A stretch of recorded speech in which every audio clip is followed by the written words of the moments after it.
Alors que la croissance mondiale commence à se normaliser après le choc sanitaire, la vie pour les investisseurs n'est pas devenue tellement plus simple.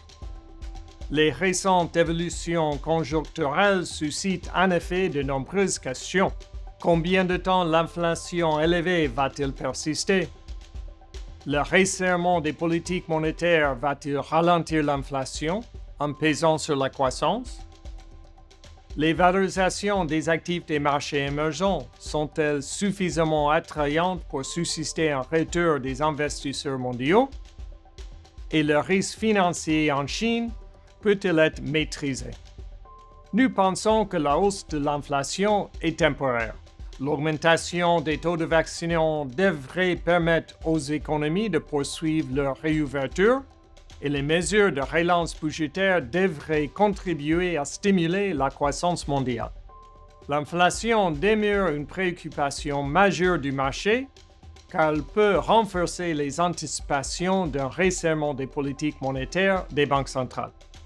Nous pensons que la normalisation s'effectuera progressivement sans déplacer l'équilibre des risques de l'inflation vers la croissance.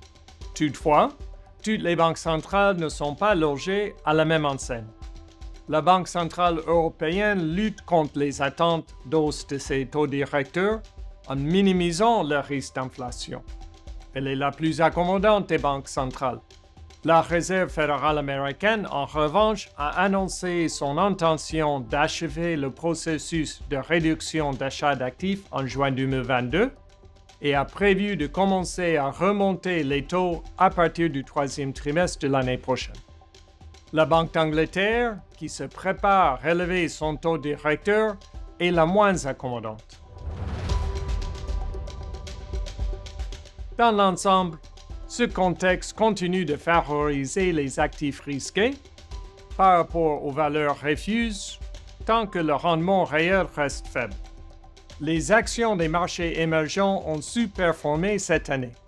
Le ratio cours-bénéfice à 12 mois des actions émergentes par rapport aux actions mondiales est tombé à son plus bas niveau depuis 10 ans, ce qui suggère un important potentiel de rattrapage. La probabilité que le risque chinois bouleverse les marchés mondiaux est faible, grâce au solide bilan des banques chinoises et au précédent succès de Pékin en matière de maîtrise des crises financières. Tout ralentissement de la croissance chinoise devrait entraîner la mise en place de politiques de soutien. Merci de votre attention. Nous vous souhaitons un excellent mois. Prenez soin de vous.